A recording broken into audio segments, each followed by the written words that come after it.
So Ryan, talk to us a little bit more about what exactly Flexport is doing here and the logistical challenges that you're navigating. Yeah, hey, thanks for having me on. It's a really terrible situation. So Flexport.org is our impact arm. And what we've done is partner with the United Nations Logistics Cluster, who's organizing, sort of coordinating the overall refugee sites to provide relief goods, medical care, shelter, and other things that are needed to help these people. So they're on the ground, and we're partnering then with UNICEF and a handful of other really established aid organizations to help fulfill almost the wish list of these refugee sites of what are the products they actually need.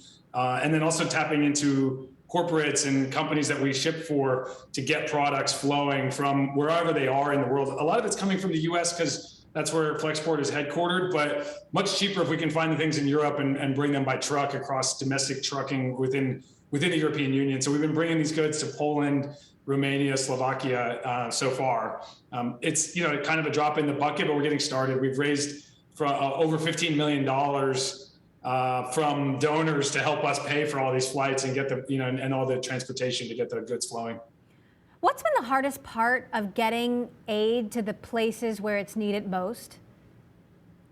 Historically, it's a coordination problem as much as anything. So over the last few decades, over 60% of all the goods that are donated or delivered to humanitarian disaster sites, natural disaster or conflicts like this, over 60% of the goods end up in the landfill eventually.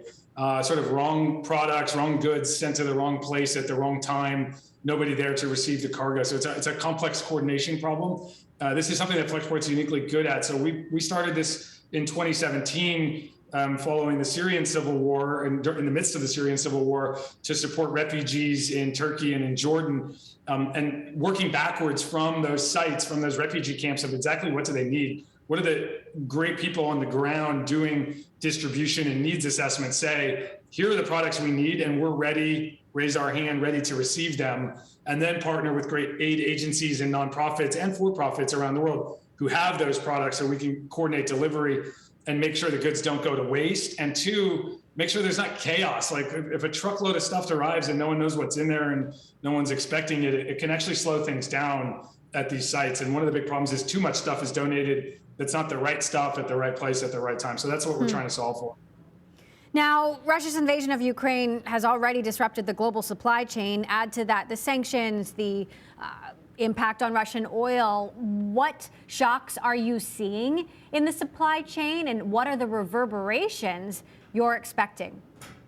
And we've been through, now a couple of years of supply chain shocks, and we do have a very resilient economy, a resilient logistics infrastructure, but you sort of keep pushing the line and testing it, and it's resilient until it's not. So big things right now are we've lost the ability as an aviation air cargo industry can't fly over Russia anymore. Got to go around. That means extra stops, delays, and higher fuel costs. Of course, Russia is one of the biggest providers of energy to the world, including fuel for aviation.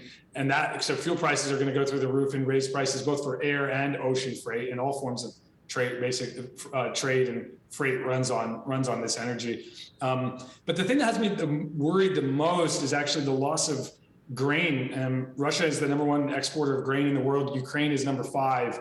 And if this grain doesn't reach the market, and it looks like Ukraine's probably not going to plant grain this season, that's going to drive huge problems for any food importing nation, as well as fertilizer. Belarus is a major exporter of fertilizer. You're going to lose that. So African countries, many developing nations, Central Asia, Middle East, depend on these inputs and on this food for their population. It can get really scary if that doesn't arrive.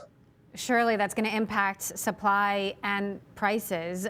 Mila Kunis, who was born in Ukraine, and Ashton Kutcher, I know they're directing portions of a GoFundMe they set up to support Flexport along with Airbnb. FTX's CEO has been involved. I'm curious how much he's donated and how much crypto donations in general have contributed to your overall pie.